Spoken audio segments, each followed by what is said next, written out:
This is Kimberly Quinn, host of the Mindcraft podcast, and I can't tell you how much fun I have had doing this podcast. I started when the world closed over the pandemic in an attempt to spread some positivity out there and give people some strategies to enhance their own well being and reduce anxiety and all of that. Now, 2 years later, we're still going strong and now listened to by 52 countries across the world.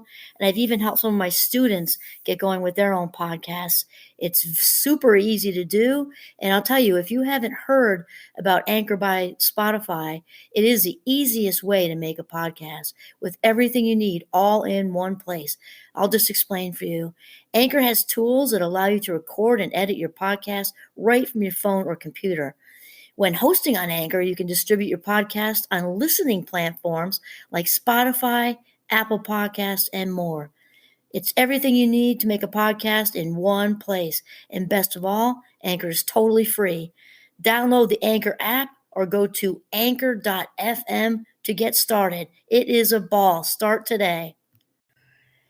Greetings, Minecrafters, and welcome to another exciting Minecraft discussion today. My name is Kimberly Quinn, and I am really pretty happy to be here today because I love the topic of, well, anything that involves psychology and personal growth, obviously. But I'm also very interested in personalities, because we know for sure there's a big genetic, component to personalities. Part of it is the way we're born, and then of course we're shaped by all kinds of different things in our environment, whether we grew up in a loving and kind family, a dysfunctional family, an abusive family, and birth order matters, whether you're the oldest, the youngest, or in the middle, or an only child, or a twin, that all matters. Whether you grew up in an urban environment or a rural environment or the burbs, that all matters. So it's just interesting to me since personality differs from behavior, like a regular isolated behavior. We can have a crabby minute and not necessarily even more than a few crabby minutes and not be a curmudgeon as our personality, right? A personality is traits, characteristics over a long period of time, and that would be considered to be our temperament. So, my inspiration today is from Psychology Today, and Benjamin Hardy wrote this article. So, I kind of want to talk about, is it possible to change your personality? So, Benjamin starts by talking about the future, and he says, we know that personality change is as inevitable a part of aging as shifts in our musical and culinary tastes. So, why not try to consciously take charge of it? Good question. Research suggests that with some effort, we can nudge ourselves toward habitual behaviors that may never have come naturally to us, but that will keep us healthy, sharp, and positive as we age. One key is the ability to imagine, care about, and invest in your future self. I really like that because I've been very hooked into the word imagine. Well, in general, I'm a big fan, and so was Einstein. I'm sure many of you know that, obviously, this genius, brilliant beyond, what most of us can imagine. And he actually held imagination higher than knowledge. And as many of you are aware, I'm a big believer in and practice it myself and in manifestation. I'm talking about neurology, not like touchy feely frou frou stuff. As you know, my doctorate is in cognitive psychology, so I could talk about neurons all day long and not have one bored second. So it's not about just foofadoo, touchy feely stuff. It really is true that when we imagine the brain, it's been proven, we can put an fMRI on someone's head. Somebody's imagining playing tennis and someone is playing tennis. All the parts of the brain that are involved in that are all lighting up wonderfully that we can see on the fMRI. So we know that imagination is powerful. And now here, Benjamin Hardy of Psychology Today is turning that into, or transferring what we already know to be true into actually nudging. And I like how he used the word nudge with personality because some of it is very much in the hard drive. I mean, that's, we're like being 6'2". You can't just, you know what I mean? You're 6'2", you're born 6'2". Well, you're not born 6'2", but you're born to become 6'2". So, but now we know with effort, which of course is very related to growth mindset, the growth mindset work of Carol Dweck, we know that we can actually enhance our intelligence. That didn't used to be thought of to be true, and it is. So I like the way he used the word nudge because it might take some nudging because part of that is genetic. So then he says, is it possible to change your personality? Research proves it's attainable if you can commit to the challenge. So that's what we're talking about. It's a little bit of a rewire. It's actually a lot of a rewire of some, maybe, key traits of your hard drive. But the imagining part can really set the stage. And then of course the commitment and the effort, which is what we're talking about with a growth mindset versus thinking we're stuck. Oh, I'm only born this smart. This is my IQ. I'm not a big fan of IQs anyway because they don't really measure intelligence very well. But this is as smart as I'm going to get. This is as artistic as I'm going to get. No, we know that's not true anymore. So then Benjamin says the desire to change for the better is nearly universal. Research finds widespread ambition to become more outgoing, optimistic, or charismatic, and less pessimistic or neurotic. But is personality change actually achievable, or are our traits fixed and unalterable?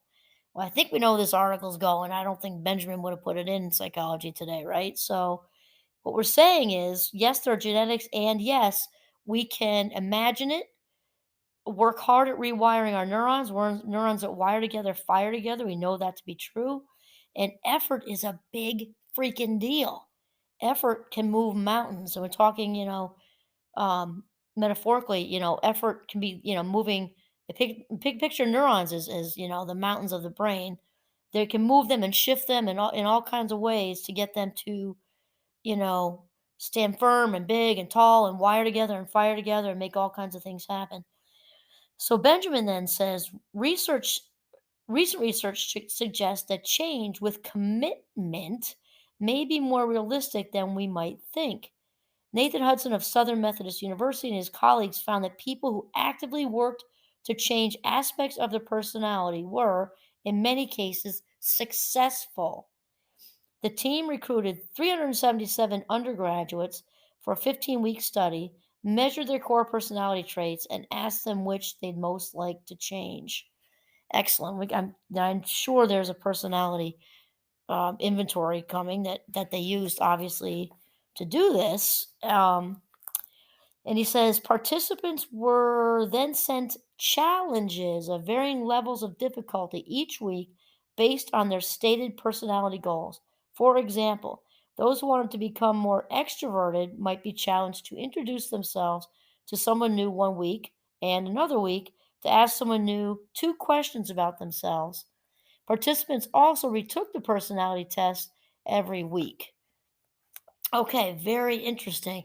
I'm also chuckling a little bit, kind of off topic here, but it's often it's often college students, that we sort of enlist or commission to do these things because broke college students, and I tell my own students this, and they laugh because it's true, would much rather sign up and get $100 gift, Amazon gift card than flip pizzas for a couple of hours. Usually not it's not too taxing. The experiments are usually fun, and it's just funny because when I show them experiments that have been done over the years, it's typically people right in their age range for the same reason. So then Benjamin goes on. He says the challenges mostly worked. Participants who sought to become more extroverted, conscientious. Oh, they use the big five personality test. Okay, makes sense. All right, starting over. Squirrel. Okay.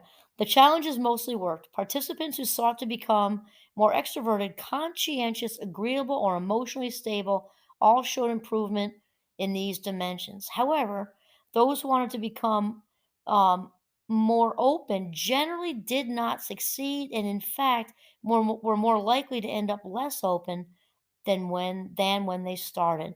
The team found that personality change was not much affected by the relative difficulty of the weekly challenges.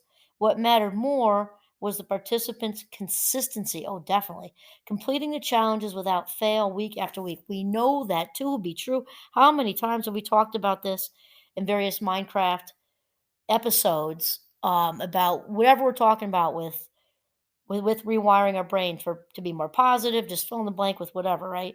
The brain loves patterns. It's so plain and simple. The brain loves patterns. And this works the other way, right? Because when we're on autopilot, not fact checking our thoughts, and we revert right back to those old negative ways where what if this, what if that, what if this, and the catastrophizing and self deprecating, the brain is going to go down the path it's used to going down, period. So if you kind of allow that and allow that and allow that, it gets stronger and stronger and stronger.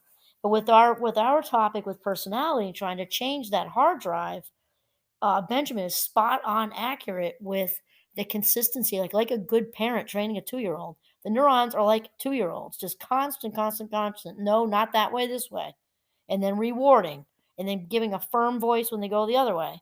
So, your basic operational uh, conditioning. Okay, so then he says, so, yes, personality change is possible. There may, in fact, be clear paths to achieving it. The key is to follow through. Oh, I got to do like a little retract.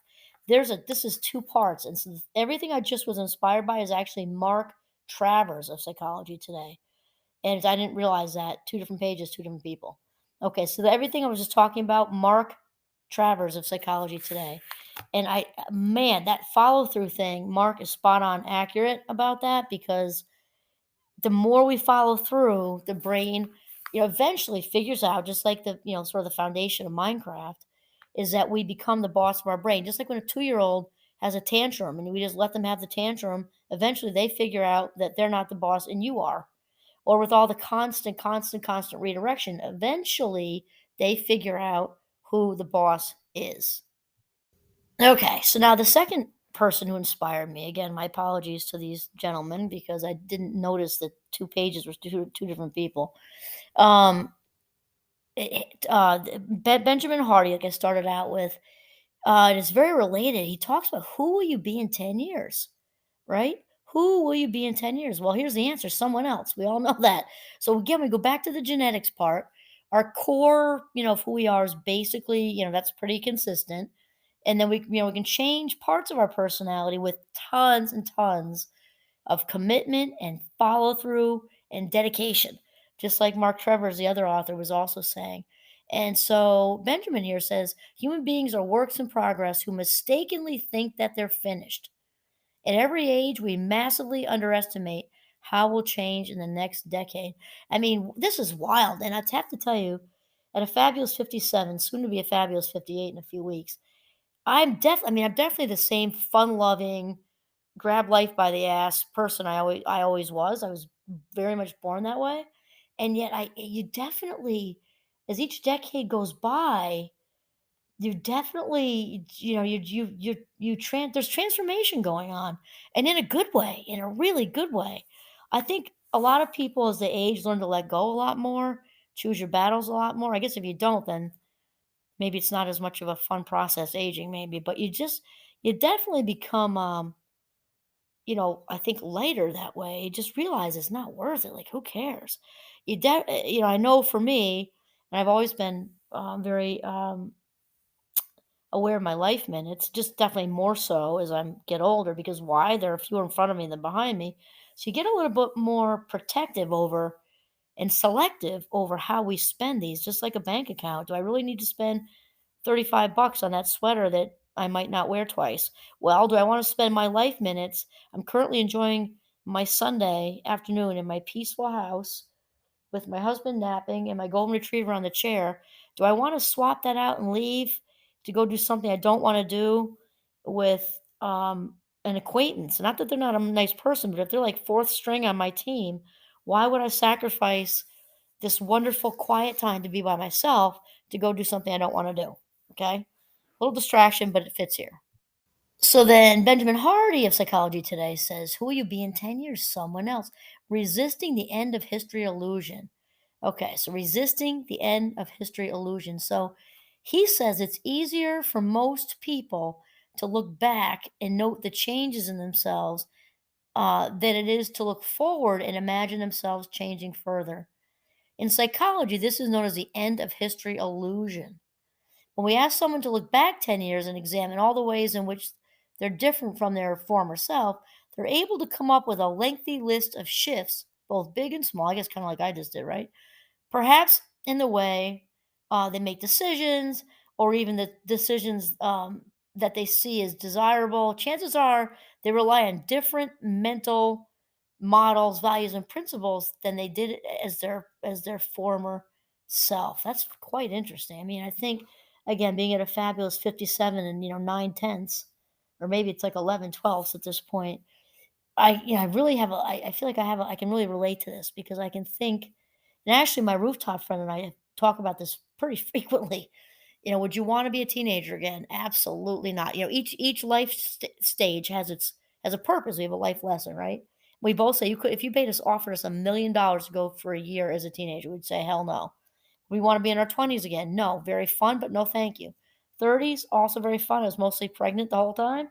Wonderful, but I wouldn't want to go backwards for any of it. And I love those days. I loved being home with the kids and I loved all of it. It's just this thing that each life stage is such a gift and has such just so much to offer that I'm kind of like in savor mode. And the older I get, the more in savor mode I am. So then Benjamin says, but what about smaller things like the kinds of people you're surrounded by or your favorite foods and types of music? Harvard psychologist Daniel Gilbert, oh, I love him. I show a video in Minecraft. I love this guy. Okay, this good. Good news coming. Found that when people are given time to reflect, they can see massive differences between their current and former selves. However, when asked to project forward 10 years, people of all ages still consistently predict only small changes. Wow. At every age, people underestimate how much their personalities will change in the next decade. This is super interesting, isn't it? And it's just ephemeral. What does he say? And it isn't just ephemeral things. Gilbert explained in a TED talk, noticing that best friends' hobbies and vacation preferences are all subject to change, thanks to what he calls the ease of remembering and the difficulty of imagining. Oh, wow, I saw him do a thing on this. Okay, Gilbert referred to human beings as works in progress that mistakenly think they're finished. Wow, that's like huge and deep because I have a quite an awareness that I'm not finished. But you do as you get older, I think. I can only speak to up till now, obviously. I'm gonna say mid-50s because I can say that for another few weeks, and it's gonna be late 50s, I think. But it's all good. Think of the alternative, right? I'm so happy to be in my 50s. The imagining thing, I mean, for me, it gets easier. I don't know. I think I lost my train there, but I'm also kind of into the whole manifestation things. That might be it. And I'm also aware as somebody who studies cognitive psychology that we know for a fact that visual imagery works in sports, especially. That's like the big thing that most people go to for their example. But anything, because Wayne Dyer talks about it. Only once we believe it can we see it, and then we start envisioning that stage, and then we get into receptive mode, and then it's there.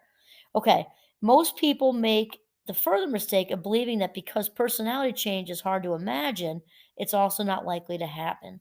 But as Gilbert puts it, sorry, when people say I can't imagine that, they're usually thinking about their own lack of imagination and not about the unlikelihood of the event that they're describing. And that's probably true, huh? It's kind of like the people who don't think they have much imagination, it's all buried in there. You just gotta, basically what you need to do is find somebody with a 5-year-old and ask to rent them for the afternoon and just play in the sandbox with him or her and just let them talk and ask them about what they're thinking about and play a little make pretend. And I'm thinking you'd have your imagination back by the end of the day because they are the master Jedi of imaginations, 4 and 5-year-olds. Okay, so then he says the benefits of being someone new. Benjamin says there are real benefits in recognizing that you're not the same person you were in the past, and that your future self will also be a different person than who you currently are. Research shows that actually perceiving your future self as a different person is helpful for decision making, as it enables you to have a greater empathy for your future self, to understand what will matter to that person and to utilize that perspective to make better decisions today. Man, I love this because currently, I'd be honest with you because I'm just an open book because I'm very active. I ski, and which is we're on the brink of that right now, and I run, but quite honestly, it's for the last year I've been mostly walking and doing the hiking loop, and just now getting back into running because I feel like the hiking was good, but I feel like I just need a little bit of more aerobic stuff. So here's where I'm going with this. We got an exercise bike, and also I've never been a huge big water drinker. And I know how important it is, so I started this, the good habit with the bike. Keep everything same in the morning. Drinking I don't know how many ounces it is, but it's two of my blue water bottles, like 30. I don't even know. Let's just say 30. And it's so true that you have to put in so much effort in the beginning to get it to stick, and you got to keep as much the same as you possibly can. Keep the exercise bike in the same spot, keep the water bottle right there. 20-second rule from Sean Aker: keep it full, keep it right by the exercise bike. Keep the if you listen I listen to podcasts, so keep the phone charged, keep that right in range of the exercise bike. That's how you all get it to happen. Then we renovated. My stuff got moved twice, actually. I got back in the habit, then I got moved a third time. And man, I felt it. I'm like, oh my God, starting over a third time, like I had the momentum going. So really, and we couldn't really help a lot of that because our downstairs was upside down. But to keep it as much the same, 20-second rule, keep everything close, easy, simple. That is how, with the personality stuff we're talking about too, whatever it is you want to change, because that's for me, I'm very focused on physically right now. And also, I'm fine. I'm like in very good health, and I want to, keep it that way. So working out a little more, working a little bit more on my core and drinking water. And so envision, imagine this crazy like yoga body with striations and defying gravity, just make the stretch. That's kind of where I'm at right now.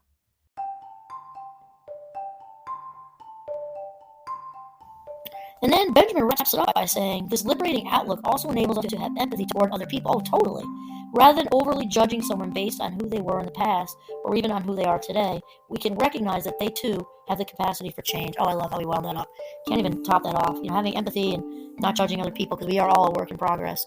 Awesome. So nudge your future self in the right direction. This is Kimberly Quinn signing off from the beautiful, very contemplative, very chilly, actually not that chilly for almost December, Northern Vermont. Have a mindful day.